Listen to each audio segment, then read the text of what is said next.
जय श्री कृष्णा। आप सभी को स्वर्ण मास कृष्ण पक्ष की एकादशी की ढेर सारी शुभकामनाएं। सभी भक्तों, आज के वीडियो में विशेष रूप से बात करेंगे सावन की आने वाली एकादशी, जिसे कामिका एकादशी कहते हैं। इसके विषय में कामिका एकादशी का महत्व बहुत है पुराणों में, क्योंकि ये सावन की एकादशी है और इसके विषय में भगवान शंकर कहते हैं, इससे बड़ा कोई माह नहीं है। कार्तिक, माघ, बैसाख इनका पुण्य इसके सामने कुछ नहीं है। नागणय इनका अधिक पुण्य है और इसीलिए इस माह में आने वाली प्रत्येक तिथि सर्वाधिक पुण्य देने वाली है। तो कामिका एकादशी का व्रत किस दिन करेंगे, इसके नियम क्या हैं, सावन की एकादशी के कैसे ये व्रत करना चाहिए, क्या इसमें खाना चाहिए, क्या इसके नियम हैं। भगवान नारायण की पूजा करनी है तो कैसे पूजा करनी है, विधि क्या रहेगी, संकल्प कैसा लेना है, भोजन आहार क्या करना है, कब व्रत पूरा होगा, संपूर्ण जानकारी, मुहूर्त क्या है और सबसे महत्वपूर्ण बात की पारण कब करना है, पारण के नियम क्या रहेगा। इस प्रकार से इस आने वाली एकादशी के विषय में संपूर्ण संगीत इस वीडियो के माध्यम से प्रदान की जाएगी। आपसे निवेदन है कि उपयोगी लगे तो एक बार लाइक अवश्य कीजिएगा और जितना हो सके शेयर कीजिएगा, क्योंकि जानकारी की आवश्यकता समाज में सभी लोग एकादशी का व्रत करते हैं और या तो बड़ी एकादशी, इसलिए सबको एकादशी व्रत करना भी चाहिए। सब तक आप सब जानकारी को पहुंचाएंगे जिससे आप लोग इसका पूर्ण लाभ ले सकें। इस व्रत की सफलता के लिए भगवान नारायण का आशीर्वाद प्राप्त करने के लिए कमेंट बॉक्स में जय श्री हरि हर हर महादेव लिखना ना भूलें। भगवान नारायण की कृपा से श्रावण मास में आप सभी के काम बनेंगे, आपका सफल मनोकामनाएं पूरी होंगी। यहाँ पर सभी जानकारी बात करते हैं आने वाली एकादशी। यूँ तो एकादशी प्रत्येक 15 दिन में आती है, महीने में 2 आती है, लेकिन सावन की जो एकादशी होती है ना, इन दोनों ही एकादशियों में बड़ी महिमा है। इसके बाद पुत्रता एकादशी भी आएगी, उसकी महिमा भी बहुत है। श्रावण मास के कृष्ण पक्ष की एकादशी, क्योंकि एक तो यह चतुर्मास में आती है, श्रावण मास चतुर्मास में आती है, ऊपर से भगवान शंकर की माँ है और ऊपर से यह पूर्णदेव तिथि, इसलिए इस तिथि की महिमा पुराणों में खूब कही गई है। इस एकादशी का व्रत कैसे करना चाहिए, इसके विषय में जानते हैं और भगवान श्री कृष्ण इसकी महिमा कैसे बताते हैं, इसके विषय में संक्षिप्त जानकारी प्रदान करती हूँ। जब भगवान श्री कृष्ण से महाराज युधिष्ठिर ने कहा, हे प्रभु, इस एकादशी की महिमा क्या है, तो भगवान श्री कृष्ण कहते हैं कि ब्रह्मदेव ने इसकी महिमा एक बार देवऋषि नारद को बताई थी। ब्रह्मदेव कहते हैं कि इस माह में जो भगवान मधुसूदन का पूजन करता है ना, उसे पूजन करने से और इस व्रत को करने से इतना पूर्ण फल मिलता है जो गंगा, काशी और पुष्कर में स्नान करने से भी प्राप्त नहीं होती।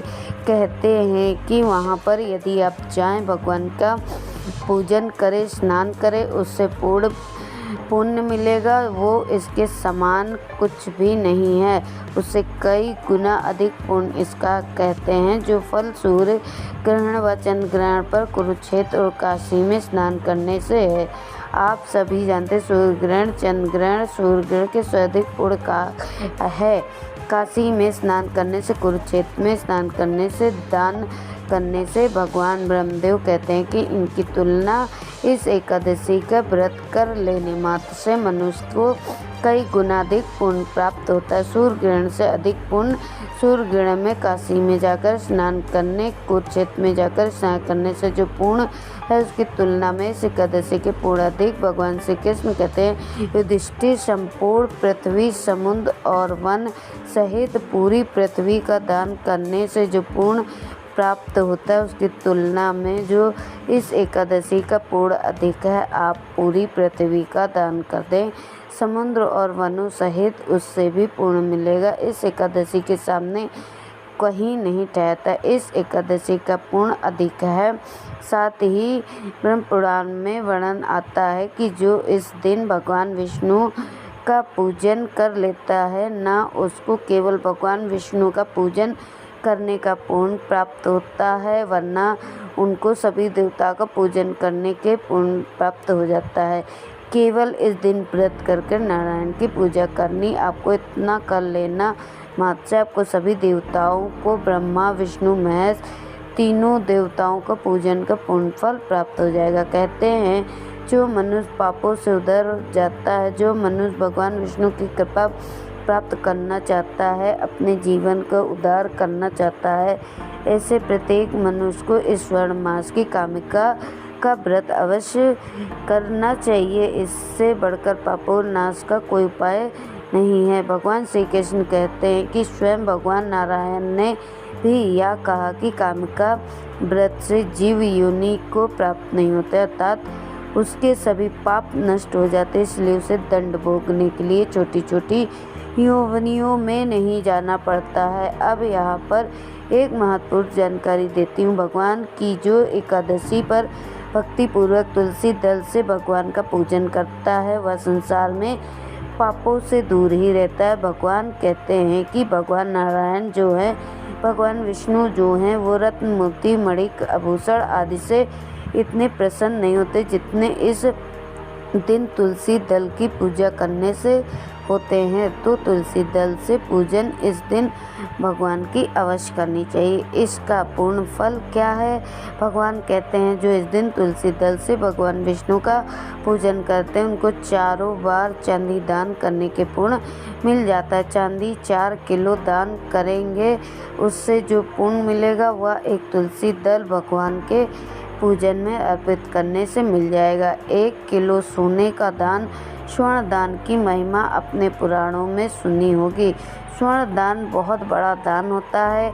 1 किलो सोने का दान करने से जो पुण्य मिलता है, उतना पुण्य केवल तुलसी दल से एक दिन भगवान नारायण का पूजन करने से मिल जाएगा।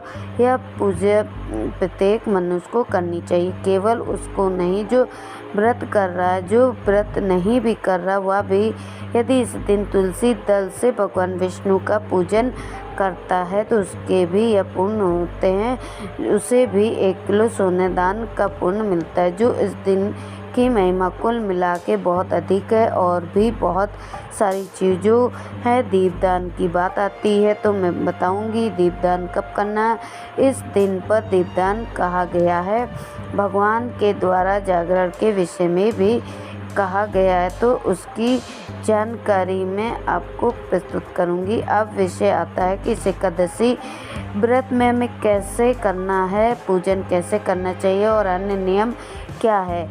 प्रिय सभी भक्तों को एकादशी जो व्रत है ना, यह त्रिदेवशी विधान होता है। 1 दिन का नहीं, 3 दिन का विधान होता है। यह जिसके नियम आरंभ होते हैं 10वीं तिथि अर्थात व्रत 1 दिन पहले एकादशी जिस दिन आपका व्रत करना होता है आपको, और द्वादशी जिस दिन आपको व्रत का पालन करना होता है। ऐसे 3 दिन के नियम होते हैं। प्रमुख रूप से व्रत के 1 दिन पहले भगवान कहते हैं कि आपको यह त्याग करना चाहिए। कौन सा त्याग? सबसे पहले 10वीं तिथि को शहद का प्रयोग वर्जित है। शहद किसी भी रूप से आपको प्रयोग नहीं करना, ना भोजन में, प्रसाद में, कहीं भी शहद वर्जित है। कांसे के पात्र को भी वर्जित बताया गया, कांसे के पात्र को भी प्रयोग 1 दिन नहीं करना चाहिए। कांसे का पात्र का प्रयोग न भगवान को भोग में, न स्वयं भोजन बनाने में किसी भी प्रकार से नहीं करनी चाहिए। मसूर के दाल का प्रयोग, मसूर की दाल न खाने में प्रयोग करें, न किसी को दान में प्रयोग करें। मसूर की दाल का सेवन नहीं करना चाहिए। यह नियम सभी के लिए ऐसा नहीं है कि जो व्रत कर रहे हैं उन्हीं के लिए नियम है। यह नियम प्रत्येक मनुष्य के लिए कहे गए हैं। इस दिन आप लहसुन, प्याज आदि का त्याग कर देना चाहिए, विशेष रूप से जो व्रत कर रहे हैं। और बहुत से लोग ऐसे होते हैं जो मांस मदिरा का सेवन करते हैं, पर एकादशी आने पर उनका व्रत भी करते हैं। जो भी लोग हैं उन्हें मांस मदिरा का सेवन भी एक दिन पहले बंद कर देना चाहिए, एक दिन पहले ही छोड़ दीजिए। ऐसा नहीं कि आप खूब खाएं पियो, कल व्रत कर लें, नहीं करना। ऐसे एक वक्त अन्न, एक समय अन्न आहार करना चाहिए। यूँ तो कुछ पुराणों यह भी कहते हैं कि दोपहर के बाद अन्न नहीं खाना चाहिए 10वीं तिथि को, क्योंकि एकादशी व्रत कर रहे हैं तो वह अन्न जो है पेट में ही रहेगा, उसका पाचन चल रहा होगा, इसलिए एक वक्त एक समय का अन्न नहीं खाना चाहिए, दोपहर के बाद नहीं खाना चाहिए। इस नियम का विषय में यही कहूँगा, जो पालन कर पाए इसी नियम का बहुत उत्तम है। लेकिन किसी को भी कोई शारीरिक परेशानी, हर बीमारी जिसके लिए इतना भूखा रहना संभव नहीं है, तो आप अपने अनुसार निर्णय कर सकते हैं। 10वीं तिथि के दिन हरी सब्जियां, हरी पत्तेदार सब्जियां तो पूरे सावन नहीं खानी चाहिए। सावन के महीने में हरी पत्तियों का विशेष रूप से त्याग कहा गया है और इसका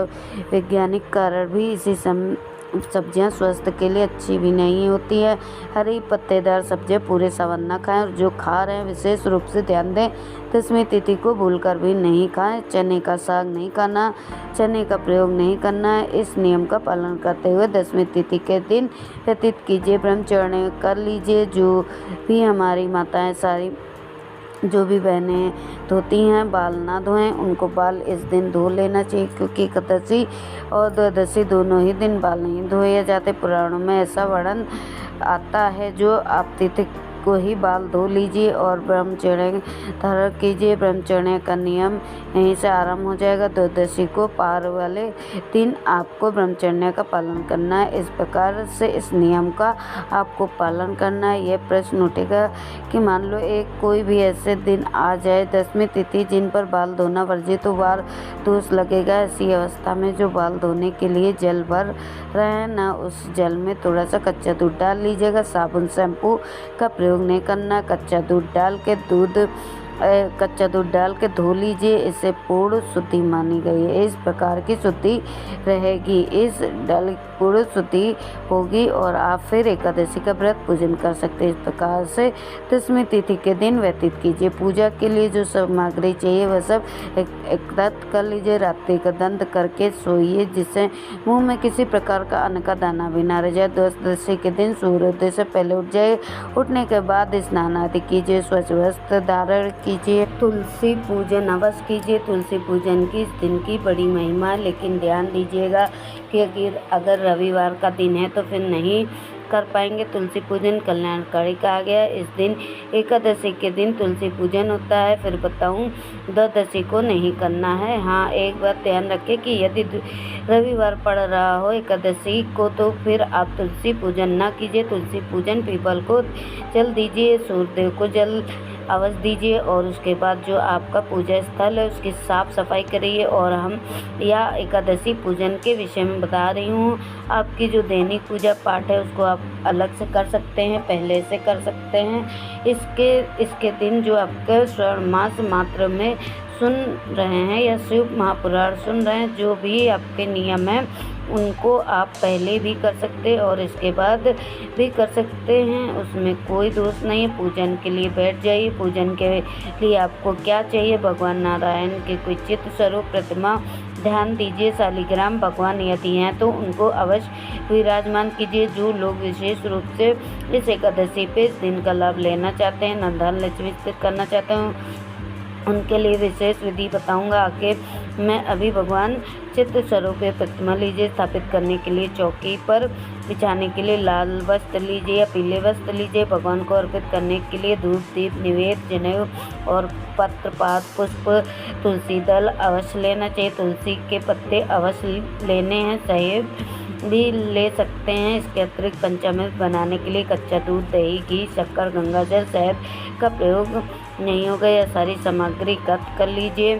सामग्री एकत्र करके जो भी आपके यहाँ पर पूजा का स्थल है वहाँ पर आसन लगा के बैठ जाए। पूर्व दिशा की ओर मुख करके, उत्तर दिशा की ओर मुख करके एक लोटा लीजिए, तांबे का अच्छे से लीजिए, इसमें थोड़ा सा गंगा जल भरिए, फिर शुद्ध जल भरिए। अब उसके जल को थोड़ा सा जल दूसरे कटोरी किसी और लोटे में भी डाल लीजिए जो आपकी अचमनी के लिए प्रयोग होगा, और लोटे में जो जल है ना, इस जल को छींटे दीजिए पूजा के स्थान पर, पूजन सामग्री पर, जिससे शुद्धिकरण हो जाएगा। क्योंकि पूजा की सामग्री अब तक पहुंचने से पहले अनेकों हाथ से निकली होती है, ना जाने कौन सा अवस्था में था, इसलिए भगवान को अर्पित करने से पहले शुद्धिकरण आवश्यक है। मैं मंत्र बताती हूँ। ओम अपवित्र पवित्रो ओम सर्वस्थभव या समृद्धि पुरकच्छ सभ्यता सचु।